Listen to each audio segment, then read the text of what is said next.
Boa tarde, meus amores do nono ano. Como estão de quarentena? Espero que estejam bem.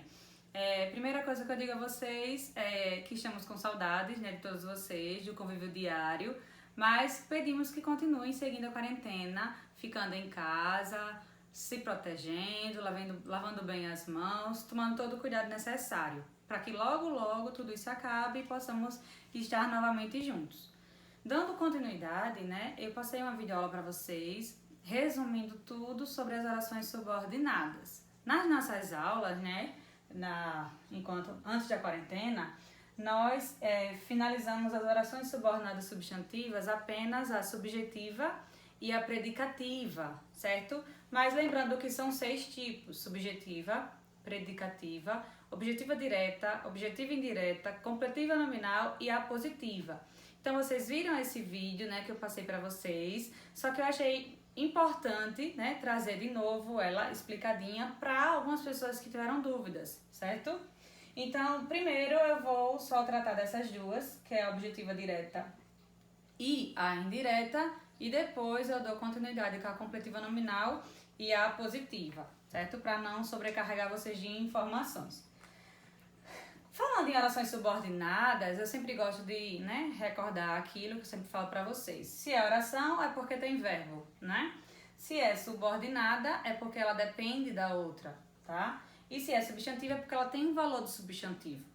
Aí o substantivo ele tem esses 6 tipos, certo? A objetiva direta vai ser aquela que vai ter a função de um objeto direto. Aí a gente vai ter que retomar aquilo que nós vimos no 8º ano, que são os termos da oração. O objeto direto é aquele que completa o sentido do verbo sem preposição. E a objetiva indireta, ela equivale a um objeto indireto, que é aquele que vai completar o sentido de um verbo, só que precisando de uma preposição. Outra dica também que eu já dei a vocês nas orações subordinadas substantivas é que sempre a oração subordinada ela vai iniciar por uma conjunção que, ou que ou se. Só que na maioria dos casos aparece a conjunção que é no caso daqui. Então, a primeira coisa quando eu olho para a oração, no caso para o período composto, tá, gente? Esse daqui é um período composto porque existe mais de uma oração, a gente consegue identificar isso porque nós vemos 2 verbos aqui, ó, desejo, e aqui o verbo fique, então é um período composto, e é um período composto por subordinação porque não tem como eu apenas dizer desejo, né? Eu digo desejo, mas que você fique em casa completa o sentido do desejo. Então, assim, uma é subordinada à outra, elas não são orações independentes, certo? Mas vamos lá, como é que eu reconheço a oração subordinada? A oração subordinada ela vai iniciar pela conjunção que. Então, se eu já vejo a conjunção que aqui, eu posso separar aqui e eu sei que aqui não tem o que, ela se chama oração principal. Lembram disso? E a outra, no caso aqui sobra, é a minha oração subordinada substantiva. Eu vou, né, agora classificá-la como objetiva direta, mas antes eu tenho que analisar, né? Aqui foi porque eu já coloquei classificado. Mas como é que eu reconheço a oração subordinada? Qual o tipo dela? Eu sempre vou olhar para a oração principal. A gente pensa, professora, mas não tem que olhar só para a subordinada? Não. Como é que eu vou identificar a subordinada? Olhando para a principal. Lembra daquela relação? É como se essa mandasse nessa. Então, é essa daqui que vai me dar a resposta dessa. É nessa oração principal que eu vou encontrar o significado dessa. Quando eu olho para a oração principal, a primeira coisa que nós devemos fazer é saber se tem sujeito. Se tiver sujeito na minha oração principal, aí eu já descarto que a subordinada seja subjetiva, né? Porque o sujeito, se ele estiver aqui, ele não vai estar ali. Na oração principal eu tenho sujeito, sim, porque se é desejo, sou eu desejo. Então eu tenho sujeito.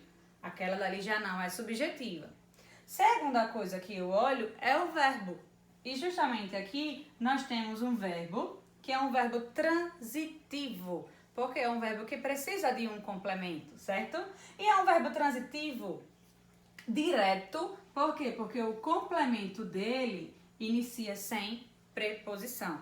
Então, desejo, o que eu desejo? Eu desejo que você fique em casa, né? Que nós todos fiquemos em casa.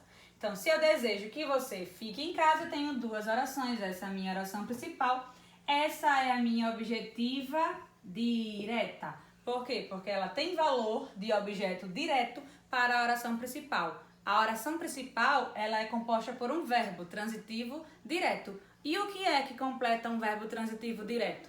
É um objeto direto, né? Não tem como eu desassociar isso. Se existe um verbo transitivo direto, consequentemente vai existir um objeto direto, ok?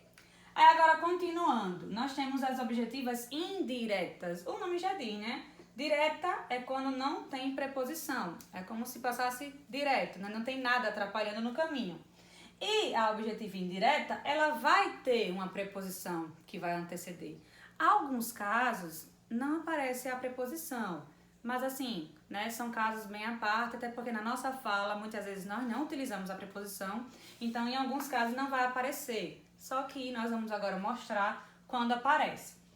O mundo necessita de que tenhamos mais empatia. Então eu vou separar. Qual é a minha oração subordinada? É a que vai conter o quê? Só que também eu vou colocar o de para lá. Então, essa daqui é a minha oração principal, OP, tá? Que não inicia pelo quê? O mundo necessita. Necessita é um verbo transitivo, porque precisa de complemento. Quando eu digo necessita, eu necessito de quê? Então, o verbo necessitar, ele é um verbo transitivo indireto, porque ele vai precisar de um complemento que inicia com a preposição, tá? Então, aqui, quando inicia com uma preposição, tá? E está completando o sentido desse verbo, nós temos que aqui é uma oração subordinada, substantiva, objetiva, indireta. Mais uma vez, analisando.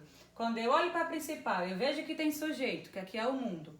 Eu olho para o verbo e vejo que é um verbo transitivo indireto, eu sei que todo verbo transitivo indireto vai ter que ter um objeto indireto. Então, aqui não é apenas um objeto indireto, é uma oração todinha tendo a função de um objeto indireto. Por que é uma oração? Porque contém verbo. Necessita, está na oração principal. Tenhamos, está na oração subordinada, porque essa daqui completa o sentido da outra. Então, assim, as orações subordinadas, quando eu disse que às vezes não aparece, mas é porque até na nossa fala, muitas vezes nós esquecemos de colocar aí pelo cotidiano. Mas o verbo em si, ele precisa, assim, da preposição. Então, muitas vezes a pessoa fala, o mundo necessita que tenhamos mais empatia. Tá incorreto? Não tá incorreto. Só que eu tenho que recordar que mesmo não estando aparecendo a preposição, eu sei que ali continua sendo indireto, tá? Porque o verbo, ele não deixa de ser transitivo indireto porque não apareceu a preposição. Ele continua sendo transitivo indireto, certo? Na próxima aula eu vou revisar mais, né, as outras duas, completiva nominal e a positiva. Por enquanto é essa daqui. Então, assim, que continuem em casa, continuem estudando, continuem revisando, lendo, pratiquem a leitura. Eu estou tirando da minha estante os livros que estavam guardadinhos. Façam isso com os seus também, né? Leiam, aproveitem e façam tudo para sempre evoluir mais ainda no aprendizado de vocês. Que Deus abençoe, meus amores, e até a próxima. Um beijo para vocês.